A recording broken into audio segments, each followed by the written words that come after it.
queens, beloved, I sincerely ask you, do not equate your value with your relationship status.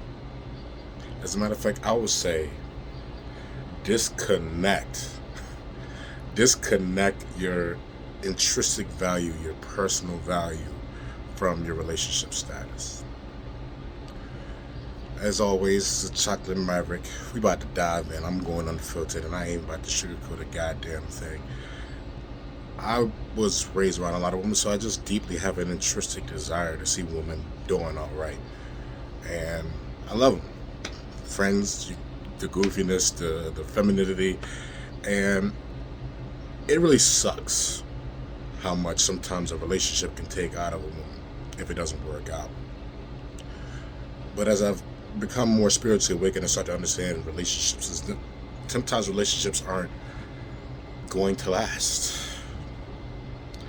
Some of them are us meeting mirrors of ourselves so we can see maybe what other people are seeing. Maybe we have some wounds inside that we're not addressing, and this person came into our life to teach us to look inside.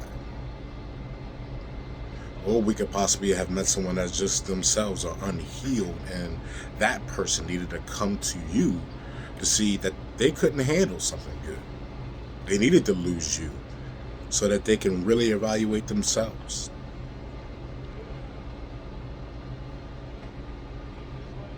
But the worst thing that can possibly happen is you thinking something is absolutely terribly wrong with you every single time a relationship doesn't work out.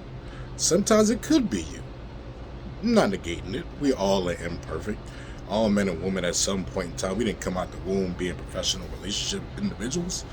We don't know most of this shit. We just trying to learn and get it right. But our intrinsic value is just like our self-esteem. It's how we see ourselves. How we see ourselves. And sometimes we attract shitty people. Women may attract shitty men just because of the way that they feel about themselves inside. They say that life is simply a reflection of what's going on internally, in your mind and in your heart. So maybe you have some unhealed wounds that could possibly be attracting interesting relationships to you. It has nothing to do with your value. You probably as great and awesome and beautiful inside as you believe you are. And maybe, just maybe, after leaving that individual, you may have had a breakdown period, but that breakdown may have led you to a breakthrough about yourself. In life, we gotta lose sometimes in order to really get the understanding of the value of winning. Failure is nothing but a redirection. Someone leaves your life. If you get your heart, taken care of, and take some time to maybe step back and just maybe recognize that everything happened the way it was supposed to. There was nothing wrong. Maybe it lasted a month, maybe it lasted 2 years. But never, ever, ever, ever, ever, ever regret giving your all and doing what is right to try to keep your man, and it don't work out. Man and woman and all of the genders are supposed to do their goddamn best to make it work. Both sides of the equation are supposed to do their goddamn best to make it work. If you did your best and it did not work out, that was the best you can do. Just like if you was on the basketball court, no matter how much Steph Curry skills you got, you're going to have a shitty game. If you went out there and did the best you can and you lost, you did the best that you could. It don't mean that Steph Curry sucked at basketball. It means his best wasn't good enough in that moment. These relationships sometimes are moments in time that we can enjoy to the best of our abilities, but we cannot let it take us down a path of degradation, lowering our value, and thinking that something is absolutely wrong with you. Especially because men, let's be real, sometimes men don't have men around to be teaching them how to be a man. As men are, as we are, at least in America, at least I'm seeing, when we're young and immature, we play the field a little bit too hard. We don't know exactly how to commit right. Not because we just all freaking play as a man whores. Sometimes when you got too many goddamn options, it's easy to make them, it's kind of hard to stick. You get a Beautiful Rico Suave, good hair, beautiful eyes, got multiple languages in his system. Andy know how to put it down. That motherfucker got value, so it's a pretty good chance he gonna have a hard time committing to one person. Just the way it is. Just like rich people, when they got a lot of money. If they look good, they take care of themselves, they got a good personality, people are gonna be attracted to them left and right. It's not that they're man whores, they just got too many goddamn options.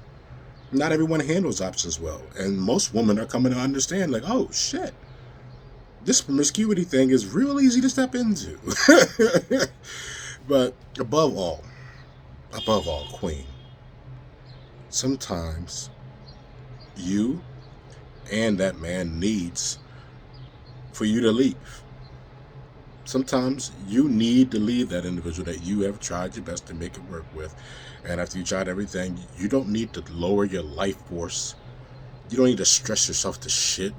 You don't need to go to sleep with sleepless nights just because of one individual. This is an abundant planet. This is abundant planet. There are so many other fish out there in the sea. There's so many men that you have never met. And maybe, just maybe, that failure might lead you to the best relationship ever. Because you finally decided, you know what? I'm going to take a step back.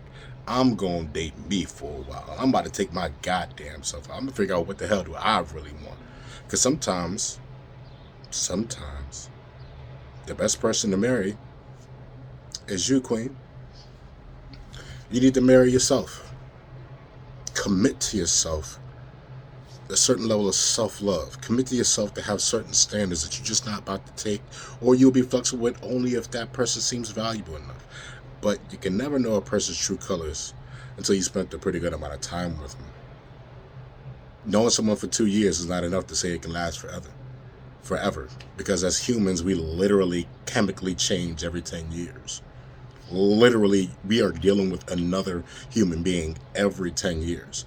We're created to evolve. We're supposed to change. And sometimes maybe the evolution on your side may make you recognize that this relationship ain't going to work. Or the evolution on his side. Maybe he recognizes he may need something different. It ain't got nothing to do with you. And sometimes it does have to do with you. Just because oil and water doesn't mix in the same cup doesn't mean that oil has no value and water has no value. You two just don't mix in the same cup. So above all, heartbreak is going to happen. But suffering is a choice. Sometimes you just need to remind yourself, you got yourself. And as long as you're chasing the most beautiful internal, not just external, looks fade with age, as long as you're trying to be the most beautiful hearted, open hearted, meaning that you are willing to give love, even if it fails 5 times, at least you're willing to love. Fuck the bullshit where people say that getting your heart broken is stupid. People got to open their heart to love in order to receive it. If you welcome every relationship with a closed heart, you don't deserve to be in love. How you going to pour into a cup with a lid on it? That don't make no sense. People that get their hearts broken and can't handle it spread the most stupid insights. But the reality is, we're supposed to keep trying to love. Because love is what makes the world go round. When we get it right, man, shit. But if we get it right and it lasts great for 2 years and it starts to pew, don't count the fact that it didn't make it 5 years. Count the fact that you had 2 beautiful years with a person that you build good experiences with that you will last and remember forever. Choose to be grateful that you were able to have that experience with that person and for it to go as long as it did. It will keep you from suffering. It'll keep you from thinking about, oh, I can't get this and I can't get that. As long as you're working on yourself and literally working on being the best version of yourself, baby girl, that's all it takes. Eventually, you're going to attract what's needed. And if you're not attracting certain things, it could be something internal you got to work on and maybe check into some healing. Not just seeing a shrink, but maybe thinking about what possibly may have happened in your childhood that may be still up as a problem. Because most adult issues have to deal with something that happened in our childhood. The Queen, you are the divine feminine. You are the other half of the equation.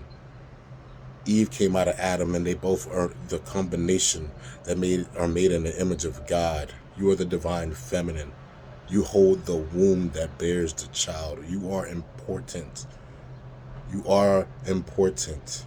And if you don't get men that recognize it, you need to make sure that you recognize it, because if you recognize it and you exude it because you are that much,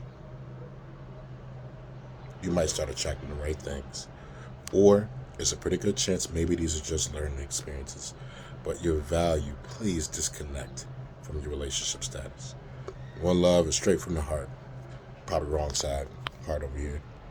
From the Chocolate Maverick. Signing out, and I'll see you on the next video. Queen.